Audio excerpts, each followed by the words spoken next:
مہنگائی کے مارے عوام پر مہنگائی کا مزید بوجھ، حکومت نے پھر پیٹرولیم مصنوعات کی قیمتیں بڑھا دیں۔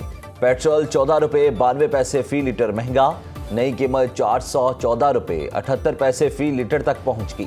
ہائی سپیڈ ڈیزل کی قیمت 15 روپے اضافے کے بعد 414 روپے 58 پیسے فی لیٹر ہو گئی۔ پیٹرولیم ڈویژن نے نئی قیمتوں کا نوٹیفیکیشن جاری کر دیا۔ مہنگائی مزید بڑھنے کا خدشہ، عوام کے لیے معمولات زندگی چلانا مشکل ہو گیا۔ گزشتہ ہفتے بھی پیٹرولیم مصنوعات کی قیمتیں بڑھائی گئی تھی۔ پاکستان کی معیشت کے لیے اچھی خبر، آئی ایم ایف نے 1 ارب 32 کروڑ ڈالر قسط کی منظوری دے دی۔ فوری طور پر 1 ارب 10 کروڑ ڈالرز دیے جائیں گے۔ 22 کروڑ ڈالر اضافی فنڈز میں ملیں گے۔ واشنگٹن میں عالمی مالیاتی تنظیم کے ایگزیکٹو بورڈ نے تیسرے جائزے اور کلائمیٹ فائنینسنگ پروگرام کے دوسرے جائزے کی منظوری دی۔ 7 ارب ڈالر کے پروگرام میں سے پاکستان کو 3 ارب ڈالرز مل چکے ہیں۔ نئی قسط کے بعد 4 ارب ڈالرز پاکستان کو موصول ہو جائیں گے۔ موسمیاتی تبدیلی کے آر ایس ایف پروگرام کی 20 کروڑ ڈالر کی یہ دوسری قسط ہے۔ پاکستان اور آئی ایم ایف کے درمیان 27 مارچ کو سٹاف لیول معاہدہ طے پایا تھا۔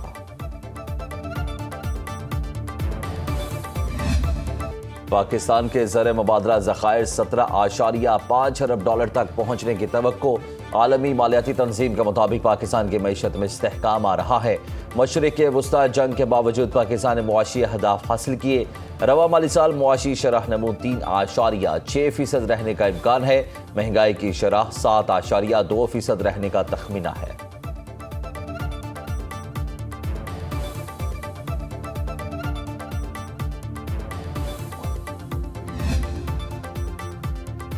امریکی صدر نے روس اور یوکرین کے درمیان 3 روزہ جنگ بندی کا اعلان کر دیا۔ سوشل میڈیا پوسٹ میں ٹرمپ نے لکھا کہ 9 سے 11 مئی تک سیز فائر رہے گا، جو 3 روز سے زیادہ طویل بھی ہو سکتا ہے۔ اس دوران دونوں ممالک میں یوم فتح کی تقریبات ہوں گی۔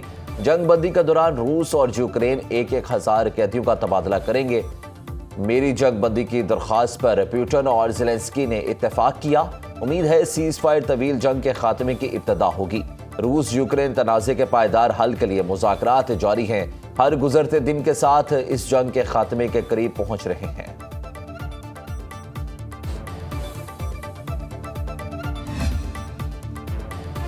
ایران کے ساتھ معاہدے مکمل نہ ہوئے تو واشنگٹن مختلف راستہ اختیار کر سکتا ہے، جس میں پروجیکٹ فریڈم کو مزید وسعت دینے کا امکان بھی شامل ہے۔ امریکی صدر کی ایران کو نئی وارننگ۔ ٹرمپ کا کہنا ہے کہ اگر تمام معاملات طے نہ پائے اور معاہدوں پر مکمل اتفاق نہ ہو سکا تو امریکہ دوبارہ پروجیکٹ فریڈم کی جانب جا سکتا ہے۔ ممکنہ نئی حکمت عملی پروجیکٹ فریڈم پلس ہوگی، جس میں پہلے سے زیادہ اقدامات اور اضافی آپشنز شامل کیے جائیں گے۔ سفارتی کوششیں کامیاب نہ ہو سکیں تو ایران کے حوالے سے پالیسی میں سخت موقف اختیار کرنے کے لیے تیار ہے۔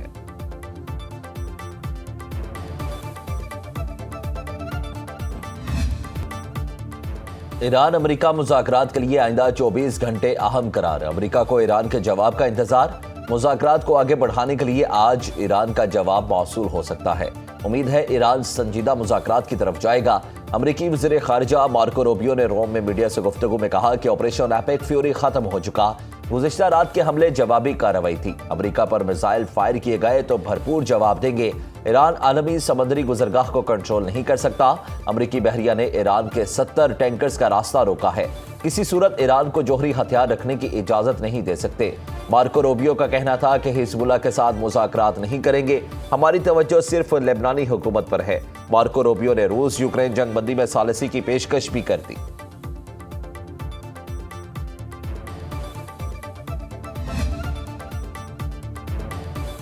امریکہ ایران مذاکرات آئندہ ہفتے اسلام آباد میں ہونے کا امکان۔ امریکی اخبار وال اسٹریٹ جرنل کے مطابق دونوں ممالک 14 نکاتی مفاہمتی یادداشت تیار کرنے پر کام کر رہے ہیں۔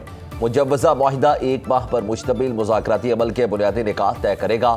مذاکرات میں ایرانی جوہری پروگرام آبنائے ہرمز میں کشیدگی کم کرنے اور افزودہ یورینیم ذخائر کو کسی دوسرے ملک منتقل کرنے جیسے اہم معاملات زیر غور آئیں گے۔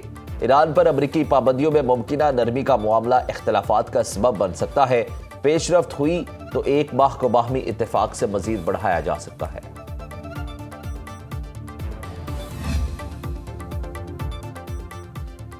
امریکی تجاویز پر غور جاری، حتمی نتیجے پر پہنچنے کے بعد اعلان کر دیں گے۔ ایرانی وزارت خارجہ کے ترجمان اسماعیل بقائی کا کہنا ہے کہ اگلے اقدامات کا تعین پیغامات کے تبادلے کے نتائج پر ہوگا۔ کسی بھی جارحیت کا جواب دینے کے لیے تیار ہیں۔ وزیر خارجہ عباس عراقچی نے کہا کہ جب بھی سفارتی حال میز پر آتا ہے، امریکہ فوجی مہم جوئی کا انتخاب کرتا ہے۔ یہ سب دباؤ ڈالنے کی بھونڈی حکمت عملی ہے۔ کسی تخریب کار کی جانب سے امریکی صدر کو نئی دلدل میں دھکیلنے کی کوشش ہو رہی ہے۔ ایرانی قوم کبھی دباؤ کے سامنے نہیں جھکتی۔ امریکی سینٹرل کمانڈ نے دعویٰ کیا کہ ناکہ بندی کے دوران امریکی افواج نے 70 سے زائد آئل ٹینکرز کو ایرانی بندرگاہوں میں داخل ہونے یا نکلنے سے روکا۔ تجارتی جہاز 166 ملین بیرل سے زائد ایرانی تیل منتقل کرنے کی صلاحیت رکھتے تھے، جس کی مالیت 13 ارب ڈالر سے زائد ہے۔ سینٹ کام کے مطابق 50 سے زائد جہازوں کا رخ موڑ دیا گیا ہے۔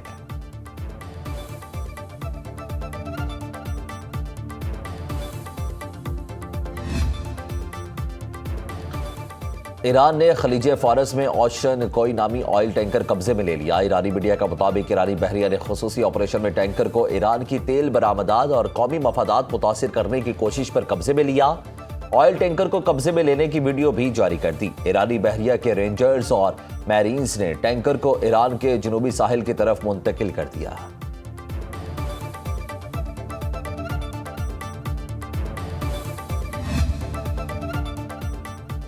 جنگ بندی کے باوجود امریکہ اور ایران میں جھڑپیں، دونوں کا ایک دوسرے پر حملوں کا الزام۔ بندر عباس اور قشم کی بندرگاہوں پر امریکہ کے حملے، ایرانی تجارتی جہاز پر حملے میں 10 افراد زخمی، 4 لاپتہ، 1 کی لاش برآمد۔ ایرانی میڈیا کے مطابق حملہ آبنائے ہرمز اور بحیرہ مکران کے قریب کیا گیا۔ میناب کے ساحلی پانیوں کے قریب مال بردار جہاز نشانہ بنا۔ امریکی سینٹرل کمانڈ نے تصدیق کرتے ہوئے کہا کہ امریکی فوج نے 2 ایرانی پرچم بردار خالی ٹینکرز کو نشانہ بنایا۔ ادھر ایران نے امریکی بحری جہازوں پر میزائلز، ڈرونز اور چھوٹی کشتیوں سے حملہ کیا، کوئی نقصان نہیں ہوا۔ ویڈیو جاری۔ ایران نے امریکہ پر جنگ بندی معاہدے کی خلاف ورزی کا الزام لگایا۔ بارباڈوس کے آئل ٹینکرز پر قبضہ کر لیا۔ سرکاری میڈیا کے مطابق آئل ٹینکر کو ایرانی تیل کی برآمدات میں رکاوٹ ڈالنے کی کوشش کے شبے میں ضبط کیا گیا۔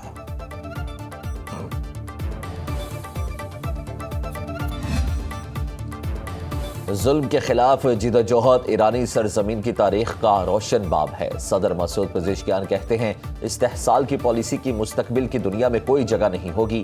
ایران کی پالیسی باہمی احترام اور مشترکہ مفادات پر مبنی دوستانہ تعلقات کو وسعت دینا ہے۔ جس طرح ایران کے لوگوں کی ثقافت میں رواداری کی جڑیں گہری ہیں، اسی طرح اس سرزمین کی تاریخ میں جبر کے خلاف جدوجہد چمکتی ہے۔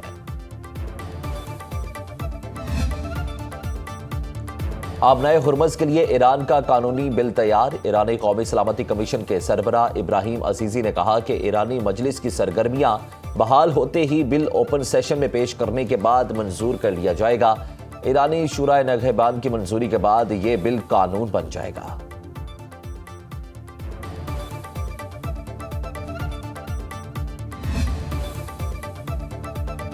روس نے اقوام متحدہ میں ایران کے خلاف قرارداد کو مسترد کر دیا۔ روس کے مستقل مندوب نے امریکہ کی مجوزہ قرارداد کو غیر متوازن اور اشتعال انگیز قرار دیا۔ روسی مندوب نے واضح کیا کہ ماسکو کسی بھی ایسی قرارداد کی حمایت نہیں کرے گا جو صرف ایران کو نشانہ بنائے اور خطے میں جاری بحران کی بنیادی وجوہات کو نظر انداز کرے۔ امریکی سفیر نے کہا کہ آبنائے ہرمز کو کنٹرول کرنے کے لیے ایران کا نیا نظام پوری دنیا کو متاثر کرے گا۔ ایران سویلین شپنگ کے تمام جہازوں سے ہرمز استعمال کرنے کے لیے ٹول ٹیکس مانگ رہا ہے۔ قرارداد کے حوالے سے ایرانی وزیر خارجہ عباس عراقچی کا سیکرٹری جنرل اقوام متحدہ کو خط۔ عباس عراقچی نے کہا کہ قرارداد کا مسودہ یک طرفہ اور نامکمل ہے۔ امریکہ نے بحرین، سعودی عرب، متحدہ عرب امارات، کویت اور قطر کی حمایت سے قرارداد پیش کی۔ قرارداد میں ایران سے آبنائے ہرمز میں حملے روکنے اور ٹول ختم کرنے کا مطالبہ کیا گیا تھا۔ آپریشن بنیاد مرصوص کی کامیابی کا پہلا سال، لاہور کے لبرٹی چوک پر رنگا رنگ ثقافتی شو، علاقائی رقص پیش، پنجاب کی سینئر وزیر مریم اورنگزیب سمیت لوگوں کی بڑی تعداد شریک ہوئی۔ مریم اورنگزیب نے کہا کہ پاکستان دشمن کے غرور کو خاک میں ملاتا رہے گا۔ پاک فوج نے ملکی دفاع اور وقار کو ناقابل تسخیر بنا دیا۔ وزیر اعظم شہباز شریف اور فیلڈ مارشل سید عاصم منیر کی قائدانہ صلاحیت کو سلام پیش کرتے ہیں۔ مارکہ حق، جرأت، اتحاد اور فتح کی داستان، فضا میں گرشت شاہین، سرحدوں پر فولادی عزم، اور ایک قوم جو سیسا پلائی دیوار بن گئی۔ جب غرور ٹوٹا، سازشیں بکھریں، اور پاکستان امن، وقار اور طاقت کی علامت بن کر ابھرا۔ شاہینوں نے دشمن کے جہاز ہی نہیں گرائے، غرور بھی خاک میں ملا دیا۔ 4 دن جو تاریخ کے اوراق پر ہمیشہ سنہری حروف میں لکھے جائیں گے۔ 6 اور 7 مئی کی درمیانی شب سے 10 مئی تک کا احوال۔ پہلی بار مصنوعی ذہانت کی مدد سے جنگ کی مکمل منظر کشی صرف سنو نیوز پر۔